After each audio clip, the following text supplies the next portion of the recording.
ನಮಸ್ಕಾರ ಮನಿ9 ಕನ್ನಡದ ಎಕ್ಸ್ಪ್ಲೇನರ್ ಕಾರ್ಯಕ್ರಮಕ್ಕೆ ಸ್ವಾಗತ. ನಾನು ಮಲ್ಲನಗೌಡ ಮಾಲಿ ಪಾಟೀಲ್. ಬನ್ನಿ, ಇವತ್ತಿನ ಎಪಿಸೋಡ್ನಲ್ಲಿ ನಾವು ಈ ಮ್ಯೂಚುವಲ್ ಫಂಡ್ ಮರ್ಜರ್ ಬಗ್ಗೆ ಒಂದಷ್ಟು ಡೀಟೇಲ್ ಆಗಿ ತಿಳಿದುಕೊಳ್ಳುವಂತಹ ಪ್ರಯತ್ನವನ್ನು ನಾವೀಗ ಮಾಡ್ತಾ ಹೋಗೋಣ.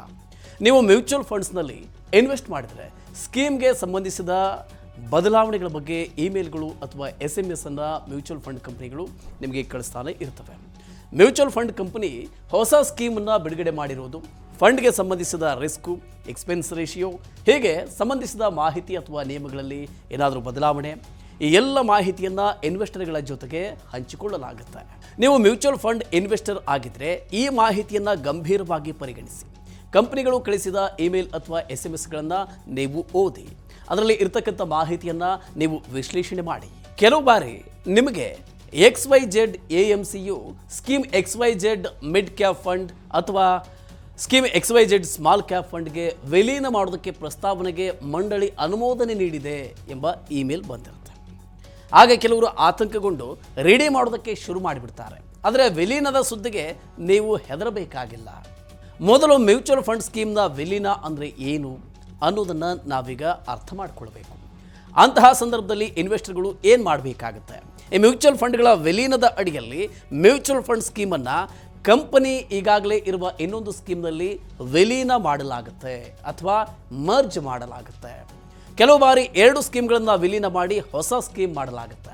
ಈ ಸಮಯದಲ್ಲಿ ಇನ್ವೆಸ್ಟರ್ ಗಮನಿಸಬೇಕಾಗಿರೋದು ಏನಪ್ಪ ಅಂದರೆ, ಮರ್ಜ್ ಮಾಡಿದಾಗ ಇನ್ವೆಸ್ಟ್ಮೆಂಟ್ನ ಉದ್ದೇಶ, ಎಕ್ಸ್ಪೆನ್ಸ್ ರೇಷಿಯೋ, ರಿಸ್ಕ್ ಪ್ರೊಫೈಲ್ಗಳು ಮತ್ತು ಮ್ಯೂಚುವಲ್ ಫಂಡ್ ಸ್ಕೀಮ್ನ ತೆರಿಗೆಯ ವಿವರಗಳು ಕೂಡ ಇಲ್ಲಿ ಬದಲಾಗ್ತವೆ.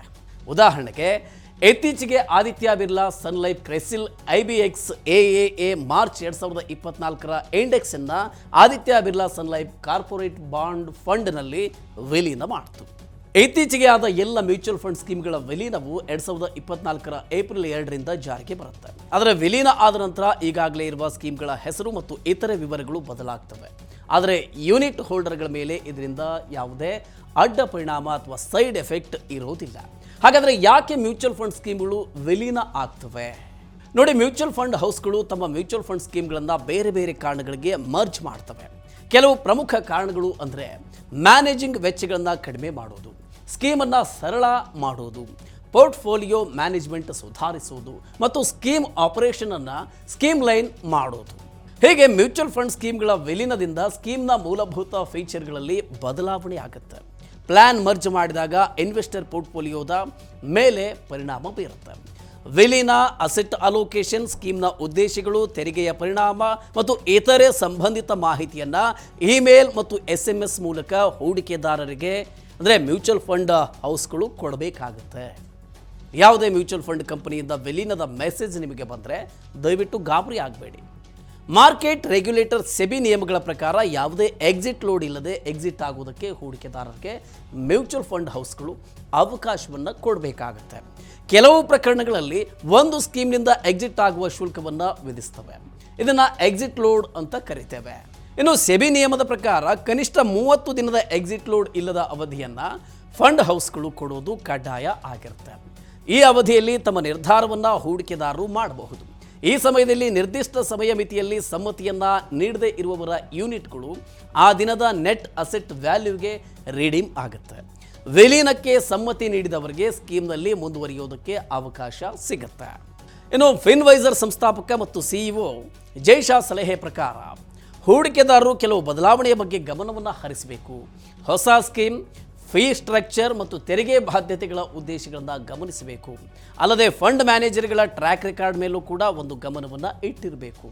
ವಿಲೀನ ಮಾಡಿದ ಸ್ಕೀಮ್ನಲ್ಲಿ ಹೂಡಿಕೆದಾರರು ಹೂಡಿಕೆಯನ್ನು ಮಾಡೋದಕ್ಕೆ ಬಯಸದೇ ಇದ್ದರೆ 30 ದಿನಗಳ ಒಳಗೆ ಅವರು ರಿಡೀಮ್ ಮಾಡಬಹುದಾಗಿದೆ. ಇಂತಹ ಪ್ರಕರಣಗಳಲ್ಲಿ ಯಾವುದೇ ಎಕ್ಸಿಟ್ ಲೋಡ್ ಅನ್ವಯ ಆಗೋದಿಲ್ಲ. ಹಾಗೆಯೇ ಮರ್ಜರ್ ಸಮಯದಲ್ಲಿ ಹೂಡಿಕೆದಾರರು ಏನೆಲ್ಲ ಮಾಡಬೇಕಾಗುತ್ತೆ ನೋಡಿ.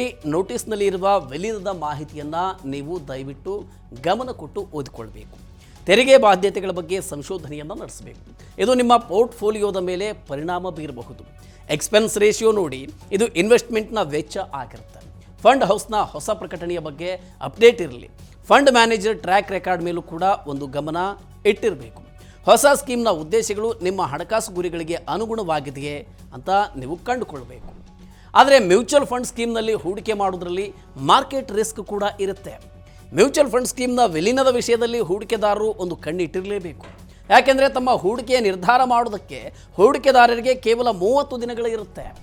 ಮ್ಯೂಚುವಲ್ ಫಂಡ್ ಸ್ಕೀಮ್ನ ವಿಲೀನ ಆದ ನಂತರದಲ್ಲಿ ತಮ್ಮ ಯೂನಿಟ್ಗಳನ್ನು ಅವರು ಮಾರಾಟ ಮಾಡಿಕೊಳ್ಳಬೇಕು ಅಂತ ಹೂಡಿಕೆದಾರರು ನಿರ್ಧಾರ ಮಾಡಿದರೆ ಅದಕ್ಕೆ ಕ್ಯಾಪಿಟಲ್ ಗೇನ್ಸ್ನ ಟ್ಯಾಕ್ಸನ್ನು ತೆರಬೇಕಾಗಬಹುದು.